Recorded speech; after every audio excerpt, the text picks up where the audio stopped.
கடைசி நேரத்தில் எனது வேண்டுகோளுக்கிணங்க இந்த அவையில் பேச சம்மதித்த சகோதரி உதயாவுக்கு வாழ்த்துக்களும் நன்றிகளும். இது ஆல்மோஸ்ட் நம்ம எல்லாரும் டெய்லி பார்க்குறவங்க தான். ஸோ இனிஷியலாக ஐ மே ஃபீல் ஆக்வர்ட். சுத்தமான தமிழில் பேசுறதுக்கு முடிந்த அளவு முயற்சிக்கிறேன்.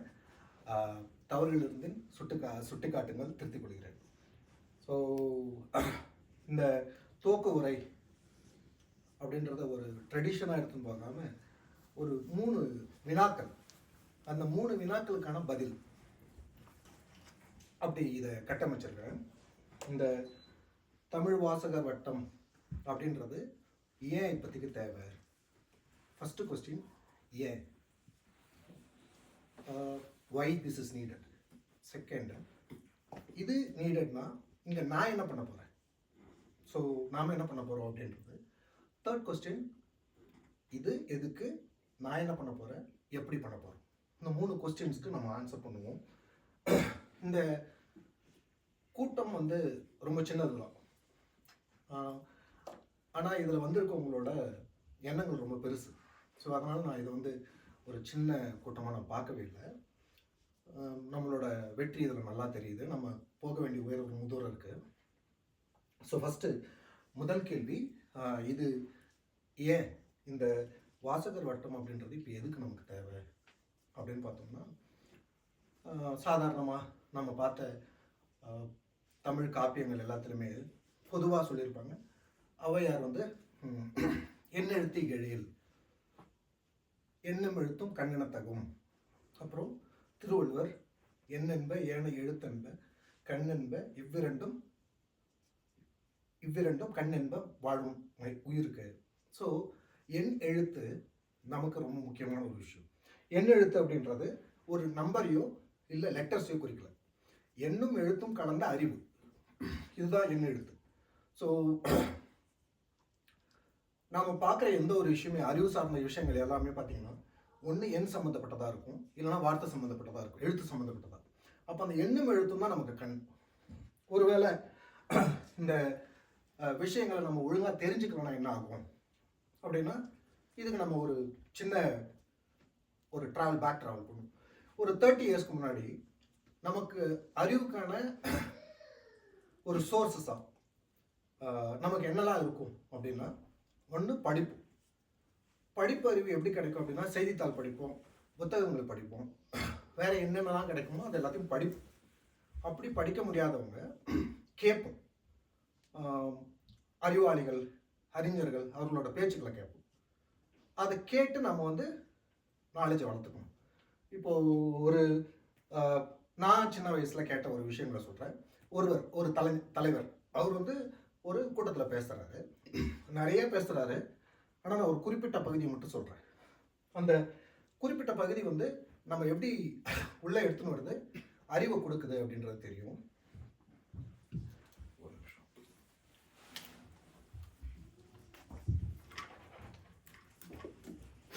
ஓகே, அவர் ஒரு கதையாக சொல்கிறாரு. மன்றம் ஒன்றில் இசைவாணன் கீதமழை பொழிகின்றான். மன்றம் ஒன்றில் இசைவாணன் கீதமழை பொழிகின்றான். மக்கள் எல்லாம் மது குடித்த வண்டு போலே மயங்கி நின்றார். அனிருத் பாட்டு மாதிரி வரும். மன்றம் ஒன்றில் இசைவாணன் கீதமழை பொழிகின்றான். மக்கள் எல்லாம் மது குடித்த வண்டு போலே மயங்கி நின்றார். மங்களமாய் இசை நிகழ்ச்சி முடியும் போது மக்களில் சிலர் ஆர்வத்துடன் மேலும் 10 பாட்டு பாடு என்றார். ஏன்னா அவர் பாடுறது பாட்டு. மேலும் 10 பாட்டு பாடு என்றார். அதுக்கு அந்த அறிஞர், இவர் இசைஞானி கேட்கிறார், எனது 10 பாட்டிற்கு என்ன தொகை தருவீர், 10 பாட்டிற்கு என்ன தொகை தருவீர் அப்படின்னு கேட்குறாரு. உடனே அந்த இடத்துல உங்களை மாதிரி ஒருத்தர்ல ஒரு புலவர் இருக்கார். அவர் டக்குன்னு எழுந்து, உனது 10 பாட்டிற்கு 8 தொகை தருவேன் அப்படின்னு சொல்றாரு. நீ 10 பாட்டு பாடு, 8 தொகை தர அப்படின்னு சொல்றாரு. விழித்து கொள்றார். 10 பாட்டுக்கு 8 தொகையா சொல்றது புலவர். ஸோ இது என்ன நியாயம்? எனது 10 பாட்டிற்கு 8 தொகையா? அது எனக்கு குறுந்தொகை. கவனிங்க, 10 பாட்டிற்கு 8 தொகையா, அது எனக்கு குறுந்தொகை. உடனே புலவர் கேட்கிறார் கோபத்தில், 500 வேணுமோ? உனக்கு 500 100 வேண்டுமோ கேட்குறாரு. அதுக்கு அந்த இசைஞானி இவர் இசைவாணன் சொல்றாரு, 500 100 வேண்டாம், 400 தருவீரோ, அதுவும் அகத்தில் 400 புறத்தில் 400.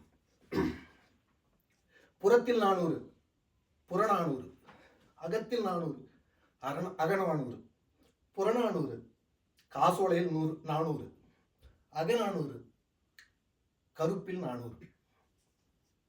அதுக்கு அந்த புலவர் சொல்றாரு, உனது 10 பாட்டிற்கு அகத்தில் 400 புறத்தில் 400 கேட்குறீங்க, இது வருமான வரிதனை ஏற்கும் செயல். இது உங்கள் பாட்டிற்கு பசும்பால் தருவோம், வேண்டுமென்றால் முப்பால் தருவோம் அப்படின்னு சொல்றாரு. அதுக்கு அந்த இசைவாணன் சொல்றாரு, முப்பால் வேண்டாம், அதுல பொருட்பால் மட்டும் கொடுங்க அப்படின்னு சொல்றாரு. ஸோ இது ஒரு ஸ்டோரி. அந்த ஸ்டோரி வந்து ஒரு கனவு காண்றாரு. அந்த கனவுல இப்படி கான்வர்சேஷன் நடக்குது. இதை வந்து நான் கேசட் கேட்கறேன், ஒரு 25 வருஷத்துக்கு முன்னாடி கேட்கறேன். இதுல பாத்தீங்கன்னா ஒரு ஸ்டோரி, ஒருத்தர் வந்து பாட்டு பார்த்து காசு கேட்கிறாரு. அந்த காசு பிளாக்ல கொஞ்சம் வேணும், ஒயிட்ல வேணும்னு சொல்றாரு, கொடுக்க முடியாதுன்னு சொல்றாரு. பட் இதுல நீங்க பாத்தீங்கன்னா தமிழ் இலக்கியங்கள் அகநானூறு, புறநானூறு, குறுந்தொகை, 10 பாட்டு, 8 தொகை, இது மொத்தமும் வருது. இப்போ இதை கேட்கும்போது இது ரிதமிக்கா இருக்கு, ஆர்வமா கேட்குறேன், இது என்னன்னு தெரிஞ்சுக்கிற ஆர்வம் எனக்கு வருது. நான் போய் புக்கை பார்க்குறேன். இது அப்போ நாம கேட்டது நல்ல அறிஞர்கள்கிட்ட இருந்து கேட்டோம், படித்தது நல்ல புத்தகங்களை படித்தோம். அந்த புத்தகங்கள் முறையா ரெவ்யூ பண்ணது. பட் இப்போ நீங்கள் அப்படியே இப்போ வரீங்க, நமக்கு தேடுதல் அப்படின்னா ஏதோ ஒன்று அப்படின்னா கூகுள் போகிறோம், விக்கிபீடியாவை இன்னும் ரெஃபரன்ஸாக போடுறோம். ஆனால் நிறைய பேருக்கு விக்கிபீடியாவை யார் வேணாலும் போய் எடிட் பண்ணலாம் அப்படின்றது தெரியுமான்னு தெரியல. ஸோ விக்கிபீடியாவை ரெஃபரன்ஸ் பண்ணுறோம். ஓகே, அப்போ படிப்புக்கான விஷயங்கள் இருக்குது, ஆனால் சரியாக இருக்கான்னு தெரியாது. ஓகே, கேட்போம், நம்ம கேட்டு தெரிஞ்சுப்போம். அப்படின்னா நீங்கள் சமீபத்தில் சில விஷயங்களை சொல்கிறேன், இது கட்சி சார்ந்ததெல்லாம் இல்லை. ஒருத்தர் சொல்கிறார், கேடில் விழிச்செல்லும் கல்வி ஒருவருக்கு மாடல்ல மற்றையவை அப்படின்னு ஒரு திருக்குறள். கேடில் விழிச்செல்வம் கல்வி ஒருவருக்கு மாடல்ல மற்றையவை அப்படின்றது உலகத்திலேயே அழியாத செல்வம் கல்வி. அந்த கல்வி தான் எல்லா செல்வங்களையும் உயர்ந்த செல்வம், வேற எதுவுமே அதுக்கு இணையானது இல்லை, மாடல்ல மற்றையவை. இதுதான் வந்து அதுக்கான விளக்கம். ஒரு தலைவர் பல மெயின் ஸ்ட்ரீம் மீடியா கவர் பண்ணது, அவர் பேசுறத யூடியூப்ல அதை அப்லோட் பண்றாங்க. அவர் சொல்றாரு, கேடில் விழிச்செல்வம் கல்வி ஒருவருக்கு மாடல்ல மற்றையவை அப்படின்னா மாடும் செல்வமே, அதனால பசுமாடு வளங்க அப்படின்னு ஒரு தலைவர் பேசுறாரு. அவர் அந்த தலைவர் பேரை சொல்ல விரும்பல. இதை ஒருவேளை தற்செயலா நமக்கே ஒருவேளை திருக்குறளை பத்தி தெரியாம இருந்த அதை கேட்டா நாம எடுத்துக்கிறது வாய்ப்பு இருக்கு. ரெண்டாவது சின்ன உதாரணம், ராமாயணத்தை கம்பர் எழுதியதால் அது கம்பராமாயணம், வால்மீகி எழுதியது வால்மீகி ராமாயணம். ஸோ கம்பர் எழுதிய கம்பராமாயணத்தை ஒரு முதல்வர் அவர் சொல்றாரு, சேக்கிரார் எழுதிய கம்பராமாயணம் அப்படின்னு வீடியோவில் பேசுறாரு. இப்போ நம்ம கேட்க நேர்ந்ததுன்னு வச்சுக்கோங்களேன், உங்களுக்கு இதுக்கு முன்னாடி கம்பராமாயணத்துக்கு அறிவே இல்லை அப்படின்னா அதனோட ஆசிரியர் சேக்கிரார். ஸோ அப்போ இந்த காலத்தில் நம்ம கேட்குற விஷயங்களும் நல்லதும் இருக்கு, ஆனால் தவறான தகவல்களும் இருக்கு. இப்போ படிப்புக்கான தேவை இப்போ அவசியம் வந்துருக்கு. ஏன்னா நம்மளை சுற்றி இருக்க நிறைய விஷயங்கள் சரியான விஷயங்களாம் தெரியாது. விக்கிபீடியா, நம்ம கேட்குற ஆடியோ, பட்டிமன்ற பேச்சாளர்கள் நிறைய பேர் பேசுவாங்க, அவங்க பாட்டும் ஒரு ரெஃபரன்ஸ் இல்லாமல் வாட்ஸ்அப்பில் வந்தது இதெல்லாம் பேசின்னு இருப்பாங்க. அப்போது இது எதுவுமே வந்து ஒரு சரியான தகவல்களான்னு நமக்கு தெரியாது. இப்போ நான் வந்து கம்பர் எழுதியது கம்பராமாயணம்,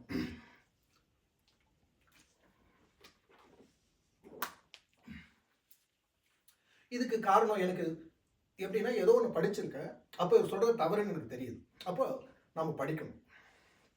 ரெண்டாவது, நாம் நம்மளோட வரலாற்றில் பார்த்தோம்னா எந்த ஒரு இனம் தன்னோட மொழியை இழந்ததோ அது அதனோட நாகரிகத்தை இழந்துருது, அந்த இனமே அழியுது. எப்போ அதனோட மொழி காணாமல் போகுதோ அப்போ அந்த இனம் இல்லை. அதுதான் வந்து இயற்கை, இதுதான் வந்து வரலாற்றில் நம்ம பார்த்தது. இன்னைக்கு ஒரு மாநிலத்திலையும் பல்வேறு தரமான மொழிகள் பேசப்பட்டது. பட் அந்த மொழிகள் கொஞ்சம் கொஞ்சமாக சுருங்கி அங்கே ஏதோ ஒரு மொழி அங்கே வந்துடுச்சு, ஹிந்தி வந்திருக்குன்னு வச்சுக்கோங்களேன். இப்போ அந்த மொழிகள் அதனோட தாய்மொழி காணாமல் போயிடுச்சு. அவங்க ஹிந்தி பேச வேண்டிய கட்டாயம் பேசுகிறோம். ஹிந்தி பேசினாலும் அவங்களுடைய இனம் அழிவதற்கு இது காரணமாக இருக்கும். அப்போது நாம் வெளியில் வந்திருக்கோம், நம்மளோட மண்ணை விட்டு நம்ம தூரம் வந்திருக்கோம். அப்போ ஆல்ரெடி நம்மளோட குழந்தைகளுக்கு நம்மளோட கலாச்சாரத்தை காமிக்க போகிறதில்ல, நம்மளோட வாழ்வியல் சூழலை காமிக்க போகிறதில்ல. நம்ம மொழியை நம்ம எழுந்துட்டோன்னா நாளைக்கு அந்த குழந்தை அது யார் அப்படின்ற ஒரு கேள்வி வரும். அப்போது அவங்களுக்கு நம்மளோட கலாச்சாரம்னா கட்டுப்பாடாக இருக்கிறதையோ அது இல்லை. நாம் வாழ்ந்த முறைகள், நம்மளோட மொழி, நம்மளோட பண்பாடு அதை அடுத்த தலைமுறைக்கு எடுத்து போய் கொடுத்துட்டு போயிடணும், அவ்வளோதான். அவங்கள ஃபோர்ஸ் பண்ணக்கூடாது. ஸோ அப்போ இந்த 2 காரணங்களால் நமக்கு படிப்பு அப்படின்றது ரொம்ப அவசியமான ஒரு விஷயமா வரும். இப்போ இதில் நான் எங்கே சம்மந்தப்படுறேன்? வேம்புவோ, அழகுவோ, ராமோ, இல்லை அவங்க ராஜியோ, இவங்கெல்லாம் ஏன் இதில் சம்மந்தப்படணும்? நான் சாஃப்ட்வேரில் இருக்கேன், நான் எதுக்கு இதுக்கு வரணும் அப்படின்னு சொல்லிட்டு வினோத் நினைக்கிறார் அப்படின்னா, இதை நான் ஒரு மேம்போக்காக சொல்ல விரும்பலை, ஒரு சரியான காரணத்தோடு சொல்கிறேன். நம்ம மேனேஜ்மெண்ட் ரிசர்ச் ஸ்டடீஸில் ஒரு தவிர்க்க முடியாத கான்செப்ட் அப்படின்னா Maslow's need theory, Maslow's hierarchy of needs கேள்விப்பட்டிருப்பீங்க. அந்த மாஸ்லோஸ் ஹைரார்கி ஆஃப் நீடை பேஸ் பண்ணி ஏகப்பட்ட ரிசர்ச் ஆர்டிகல்ஸ் இருக்குது. அவர் என்ன சொல்கிறாருன்னா, மனுஷனோட தேவைகள் மாறினே தான் இருக்கும், தேவைகளுக்கு முடிவே இருக்காது. ஆனால் அந்த தேவைகளை கிளாசிஃபை பண்ண முடியும், நாம் வகைப்படுத்த முடியும். ஹைரார்கி அதுதான். அப்போ ஃபஸ்ட்டு என்ன அப்படின்னா, நீங்கள் உங்களோட வாழ்க்கையை அதை பொருத்தி பாருங்கள். உங்களுக்கு ஃபஸ்ட்டு என்ன தேவைப்படும்? நாம் தங்கறதுக்கான வீடு, சாப்பிட்றதுக்கான உணவு, நம்மளை பாதுகாத்துக்கான உடை, பேசிக்காக நமக்கு தேவையான அடிப்படை தேவைகள். இதை சைக்காலஜிக்கல் நீட்ஸ் சொல்கிறார். 2வது சேஃப்டி அண்ட் செக்யூரிட்டி. எப்படி? எனக்கு சாப்பாடு கிடைக்குது, எனக்கு ட்ரெஸ் இருக்குது, வீடு இருக்குது, ஆனால் அது நிரந்தரமாக இருக்கும், நாளைக்கு என்னை எடுத்துகிட்டு யாரும் துரத்திடக்கூடாது. அப்போ நம்ம என்ன பண்ணுறோம்? அந்த வேலையில் ஒரு வேலையை கண்டுபிடிச்சிக்கிறோம், அந்த வேலையில் நம்ம நிலைநிறுத்திக்க விரும்புகிறோம், நம்மளோட வீடு ஒன்றத்தை நிரந்தரமாக ஆக்கிக்க பார்க்குறோம். இது 2வது தேவை. இந்த தேவை உங்களுக்கு முடியுது அப்படின்னா, இப்போ மோஸ்ட்லி நம்ம எங்கே வந்துட்டுருப்போம்னா யூஎஸ்க்கு வந்துட்டோம். இப்போ உங்களோட தேவைகள் முடிஞ்சிடுச்சு. இப்போ என்ன அப்படின்னா, இப்போ தான் நமக்கு 3வது தேவை ஆரம்பமாகும். அது என்னது அப்படின்னா, நமக்கு நம்மளை சுற்றி ஒரு அன்பான ஒரு கூட்டத்தை தேடிக்க ஆரம்பிப்போம், ஃப்ரெண்ட்ஷிப் தேடுவோம், ஒரு குடும்பத்தை அமைக்க பார்ப்போம், குழந்தை பெற்றுக்க பார்ப்போம். இது 3வது தேவை. இந்த 3வது தேவையை ஜென்ரலாக சொன்னால் லவ் அண்ட் அஃபெக்ஷனேட், இதுதான் இந்த 3வது தேவை. இப்போ பேச்சுலராக இருக்க 6 மாதம் கல்யாணம் ஆகிடும், அவரோட 3வது தேவை முடிஞ்சிடும்.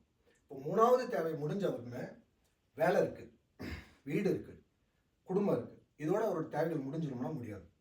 இப்போ தான் அவரோட வாழ்க்கையில் முக்கியமான ஸ்டேஜ் போவார். நம்ம எல்லாருமே போகிறது தான்.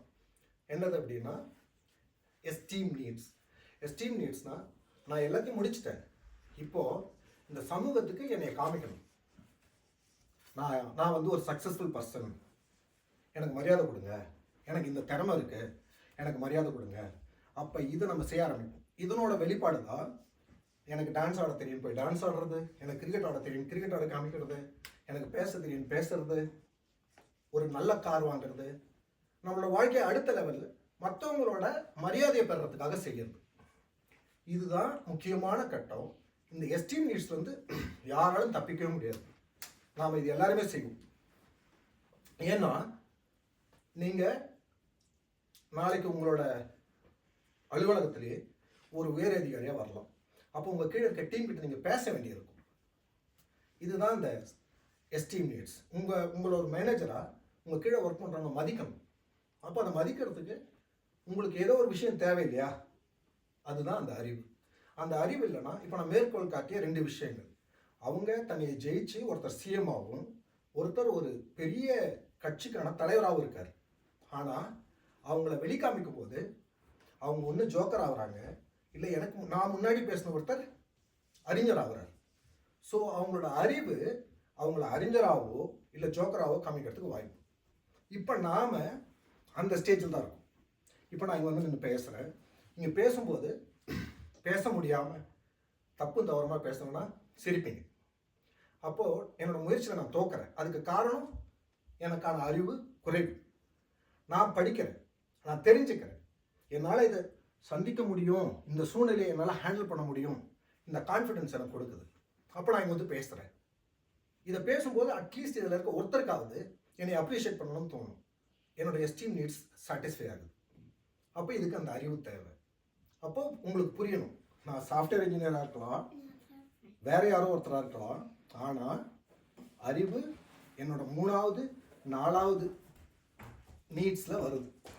இதுக்கு எனக்கு படிப்பு தேவை. ஸோ இந்த வாசகர் வட்டம் எதுக்கு, இதில் உங்களோட ரோல் என்னன்னு உங்களுக்கு புரிஞ்சிருக்கும். அப்போ இதில் நம்ம என்னெல்லாம் படிக்க போகிறோம், எப்படி இதை அச்சீவ் பண்ண போகிறோம். எனக்கு வாசிப்பை பற்றி அறிவே இல்லை. நான் எப்படி, கனிஷ்காவுக்கு தெரியாது, ராமுக்கு தெரியாது, வேம்புக்கு தெரியாது. அப்போ நம்ம எப்படி அப்படின்னா, இதை நம்ம எப்படி எடுத்துன்னு போகிறோம் இந்த வாசகர் வட்டத்தை அப்படின்னா, ஒரு குறிப்பிட்ட வட்டத்துக்குள்ளே நம்ம சுருங்க போகிறதில்லை. நாம் வந்து அனைத்து தரப்பான விஷயங்களையும் நம்ம படிக்க போகிறோம். கதை புக்கு படிக்க முடிகிற ஒருத்தரால் தான் இன்னொருத்தரை பற்றி வரலாறு படிக்க முடியும். வரலாறு படிக்க முடிஞ்ச ஒருத்தரால் ரிசர்ச் ஆர்டிக்கல் படிக்க முடியும். நீங்கள் எடுத்த உடனே ரிசர்ச் ஆர்டிக்கல் படிக்க முடியாது. ஃபஸ்ட்டு உங்களோட துவக்கம் ஒரு கதை புக்கில் ஆரம்பிக்கும். அப்புறம் இது எனக்கு கம்மியாக இருக்கேன் அறிவுக்கு, இன்னும் பெருசாக போகணும், வேற ஒன்றுத்துக்கு போவீங்க. அப்போது இந்த இடத்துல நம்ம எந்த ஒரு விஷயத்தையும் சுருக்கிக்க போகிறதில்ல. எத்தனைப்பட்ட புக்குகளையும் புத்தகங்களையும் நம்ம பேச போகிறோம், படிக்க போகிறோம், விவரிக்க போகிறோம். இப்போது உதாரணத்துக்கு இங்கே ஒருத்தர் இன்னைக்கு ஆறுமுகம் வந்து ஒரு புத்தகத்தை விவரிக்கிறார். அவர் படிச்சுட்டு அவரோட பார்வையில் இந்த புத்தகம் இப்படி சொல்லுது அப்படின்னு விவரிக்கும் போது இதில் யாரோ ஒருத்தர் இன்ஸ்பயர் ஆகி அவங்களுக்கு ஆல்ரெடி இருக்கும் அது, ஆனால் அதை பற்றிய ஒரு தெளிவு இல்லாமல் இருப்பாங்க. ஸோ இன்னைக்கு திடீர்னு இவர் பேசும்போது எனக்கு படிக்கணும் அப்படின்னு ஆர்வம் உருவாகும். நான் படிப்பேன், நான் வந்து நாளைக்கு நான் பேசுவேன்னு நான் கேட்பேன். ஸோ நம்மளால் ஒருத்தரை அந்த வாசகர் வட்டத்துக்குள்ளே எடுத்துன்னு வர முடிஞ்சாலே அது வெற்றி தான். ஸோ இப்படி தான் நம்ம இதை வேற வந்து இலக்கியத்தை பற்றி பேசுகிறதோ, படிக்கணும், தெளிவான விஷயங்களை படிக்கணும். தெளிவான விஷயங்களை படிக்க முடிஞ்ச ஒருத்தரால் தவறாக ஒருத்தர் பேசணும் பொறுத்துக்கவே முடியாது, பொறுத்துக்க மாட்டோம், எதிர்த்து பேசுவோம். இதுதான் நமக்கு இப்போதைக்கு தேவை. அந்த ஒரு எண்ணத்தை உருவாக்குறதுக்காக தான் இந்த வாசகர் வட்டமும் இதனோட குறிக்கோள்களும். இப்போ நான் பேசுனது ஒரு ஒரு ஜென்ரல் கான்வர்சேஷனில் நம்ம பேசியிருக்கோம். பட் கார்த்தி வந்து இதுக்கான இதை நம்ம எப்படி அச்சீவ் பண்ண போகிறோம், இதனோட கோல் என்ன அப்படின்றத அவர் ஒரு ஸ்டேட்மெண்ட்டாக தயாரிச்சிருக்காரு. நான் அதை படிக்கிறேன், அதை நான் விளக்குறேன். உங்களுக்கு ஏதாவது இதில் சந்தேகங்கள் இருந்தால் இந்த கூட்டம் முடிந்ததை என்கிட்ட சொல்லுங்கள். இலக்கு ஒரு செட் ஆஃப் அப்ஜெக்டிவ்ஸ் இருக்குது. தமிழ் இலக்கியத்தை ஊக்குவித்தல், பல்வேறு தலைப்புகளில் உள்ள சிறந்த தமிழ் புத்தகங்களை வாசித்து அவற்றை பற்றிய விவாதங்களை நடத்துவதற்காக ஊக்குவித்தல். நல்ல புக்குகளை படிப்போம், அதை பற்றி டிஸ்கஸ் பண்ணுவோம். டிஸ்கஸ் பண்ணும்போது நம்மளுக்கான அந்த ஆர்வம் உருவாகும், படிக்க ஆரம்பிக்கும். அது உங்களோட ஒரு சிலருக்கு வரலாற்றை பற்றிய ஆர்வம் அதிகமாகும், ஒரு சிலருக்கு அறிவியல் பற்றிய ஏதோ ஒரு டைரக்ஷனில் உங்கள் ட்ராவல் ஆரம்பிச்சிடும். 2, இதன் மூலமாக தமிழ் வரலாறு, பாரம்பரியம் மற்றும் கலாச்சாரத்தை இலக்கியத்தின் மூலம் விளக்கி அந்த செழிப்பான அடையாளத்தை அடுத்த தலைமுறைக்கு கொண்டு செல்லுதல். இங்கே நம்ம வந்து குழந்தைங்களை ஃபோர்ஸ் பண்ணக்கூடாது, நம்ம வந்து இப்படி தான் இருக்கணும்னு. ஆனால் அவங்களுக்கு அதை தெரிவிக்கிற கட்டாயம் நமக்கு இருக்குது. அவங்களோட உரிமை அதை எடுத்துக்காது, ஆனால் அதை தெரிவிக்க வேண்டிய இடத்துல நாம் இருக்கோம், அதை செய்யணும். அடுத்து இலக்கிய பேச்சுவார்த்தைகள் நடத்தல். இப்போது நம்ம குழந்தைகளே யாரோ ஒருத்தர் கூட நல்ல ஆர்வம் இருக்கும், அந்த குழந்தைக்கு எங்கே அதை எக்ஸிபிட் பண்ணுறது, ஒரு ஸ்டேஜ் இருக்காது. அதுக்கான ஒரு மேடையை உருவாக்கி கொடுப்போம். அந்த குழந்தையோ இல்லை நம்மளதில் யாரோ ஒருத்தருக்கு நல்ல தமிழார்வம் இருக்குது, அவர் வந்து பேசுகிறாரு அப்படின்னா அந்த மேடையை உருவாக்கி கொடுப்போம். ஸோ தமிழ் புத்தகங்கள் உள்ள கருத்துக்கள், தத்துவங்கள் மற்றும் முக்கியமான கருத்துக்களை விவாதித்து வாசகர்களை ஆழமான பார்வையுடன் உரையாடச் செய்யும் சூழலை ஏற்படுத்துதல். இது அடுத்தது. சமூகத்தை உருவாக்குதல். தமிழ் இலக்கியம் மற்றும் கலாச்சாரத்தில் ஆர்வமுள்ளவர்கள் ஒன்றிணைந்து சந்தித்து கருத்துக்களை பகிர்ந்து கொள்ளும் ஒரு சமூகத்தை உருவாக்குதல். ஸோ நாம் வந்து டிஸ்கஸ் பண்ணுறோம். அது எந்த டாபிக், இலக்கியம்னு வேணும், எனிதிங் we will discuss. ஒரே திசையில் பொதுவான எண்ணங்கள், ஆர்வங்கள் மற்றும் சிந்தனைகளை சிந்திக்கும் மக்களை ஒன்றிணைத்து ஆழமான உரையாடல்களை ஊக்குவிக்கவும் புதிய யோசனைகளை வளர்க்கவும் ஊக்குவிக்கப்படும். ஒரே ஆர்வம் கொண்ட புதிய நண்பர்களை சந்தித்து அவர்களுடன் உறவுகளை வளர்த்துக் கொள்ளுதல். நாம் அதுதான் சோஷியல் பண்ண தான் ட்ரை பண்ணுறோம் எல்லாருமே. அதுக்கான ஒரு இடமாவும் இது இருக்கும். வெறும் புக்கு அறிவு சம்மந்தப்பட்டது இல்லாமல் நம்ம சந்தித்து ஒரே எண்ணங்கள் கொண்டவங்க நண்பர்களாக மாறுறதும், அந்த குழந்தைங்களுக்கான ஒரு ஒரு பெரிய ஒரு குடும்ப வட்டாரத்தை நம்மளால் உருவாக்க முடியும். தனியாக இருக்க நம்ம குழந்தைங்களுக்கு அதுக்கான ஒரு சூழ்நிலையை உருவாக்கணும். இதில் வட்டத்தின் விதிமுறைகள் அதை படிக்கணுமா? இருக்குது வாசகர் வட்டத்தின் விதிமுறைகள்ன்றது அப்படின்றத குரூப்பில் போட்டிருக்காரு, நீங்கள் பாருங்கள். ஓவராலாக நான் சொல்கிறேன், ஒன்றும் இல்லை. இங்கே வந்து விருப்பப்பட்டவங்க வர்றாங்க, அவங்களுக்கு தெரிஞ்ச விஷயங்களை பேச போகிறாங்க. அந்த இடத்துல அவங்கள முடிஞ்சால் நம்ம வந்து ஊக்கப்படுத்தணும். யாரையும் மட்டம் தட்டி பேசுதல், இல்லை அவங்கள வந்து குறை சொல்லி பேசுதல், தனி மனித தாக்குதல், இந்த மாதிரி விஷயங்களை ஜென்ரலாக தவிர்த்துடணும். இவ்வளோதான் இதில் சொல்ல வந்திருக்காரு. அடுத்து இது வந்து ஒரு பெரிய அமைப்பாக எடுத்துன்னு போகணுன்றது நம்மளோட எண்ணம். இதில் அடிஷனாக என்னோட விஷயம் என்னென்னா, இது ஒரு காலங்கள் கடந்ததுக்கப்புறம் நம்மளோட அடுத்த தலைமுறைகளை கூப்பிட்டு அவங்களுக்கு வாரத்தில் ஒரு நாள் இந்த நமக்கு எடுத்த மாரல் சயின்ஸ் கிளாஸஸ், நன்னெறி வகுப்புகள், அந்த வகுப்புகளை உண்மையான ஆர்வம் இருக்க பேரண்ட்ஸ்க்கு அவங்களோட குழந்தைங்களுக்கு இலவசமாக எடுக்கணும். இது வந்து அப்போ அவங்களுக்கு நம்ம அப்பா கிட்ட எப்படி பேசணும், அம்மா கிட்ட எப்படி பேசணும், தாத்தா கிட்ட எப்படி பேசணும் அப்படின்ற விஷயங்கள் கூட தெரியாது. அதை நம்ம வந்து ஒரு கதைகள் மூலமாக அவங்களுக்கு சொல்லி விளக்கலாம். இதுக்கான விஷயங்களை நம்ம செய்யணும். இதுக்கான எல்லாருக்குமே தெரியும் மானிட்டரி எக்ஸ்பென்சஸ் இருக்கும். ஒருவேளை இதில் ஏதாவது மெம்பராக வரணும் அப்படின்னா அவங்க ஏதாவது ஒரு கட்டணம் செலுத்த வேண்டியிருந்தால் அவங்க புக்காவோ இல்லை அவங்களோட எப்படி விருப்பப்படுறாங்களோ அப்படி இதுக்கான அவங்களோட அன்பளிப்பாக கொடுக்கலாம். இதுதான் இந்த குரூப்பில் போட்டிருக்கு. இதை தாண்டி என்னிடம் பேசுவதற்கு ஒன்றும் இல்லை. தமிழில் பேசி ரொம்ப நாள் ஆயிடுச்சு, ரொம்ப வருடங்கள் ஆயிடுச்சு. அதனால் கொஞ்சம் தடுமாற்றங்கள் இருந்தது, மன்னிக்கவும். இப்போ எனக்கு முடிகிறப்ப ஸ்டார்ட் ஆகுது நல்லா. நேரம் கருதி அனைவருக்கும் நன்றி கூறி விடைபெறுகிறேன். மீண்டும் ஒரு முறை இந்த ஒரு சின்ன கனவு, இந்த விஷயங்களை நடத்தணும்னு நினைக்கிற எல்லாருமே முதல் தலைமுறை பட்டதாரிகளாக தான் இருப்பாங்க. நான் முதல் தலைமுறை பட்டதாரி. என் வீட்டில் நான் தான் கடைசி பையன். என்னை தான் எல்லாரும் படிக்க வச்சாங்க. கார்த்தியும் அப்படி தான் இருப்பார், ஆறுமுகமும் அப்படி தான் இருப்பார். ஸோ எங்களுக்கு ஒருவேளை இந்த உயரத்துக்கு வந்ததுக்கு காரணம் படிப்பு தான் அப்படின்னு நாங்கள் நம்புறதுனால இதை நாங்கள் ஆரம்பித்தோம். இதை வந்து எங்களோட கனவு உங்களோட கனவாக ஏற்று இன்னைக்கு சண்டே இந்த நேரத்தில் நீங்கள் வந்து உங்கள் நேரத்தை எங்களுக்கு ஸ்பெண்ட் பண்ணுறதுக்கு உங்கள் எல்லாருக்கும் நன்றிகள். வணக்கம்.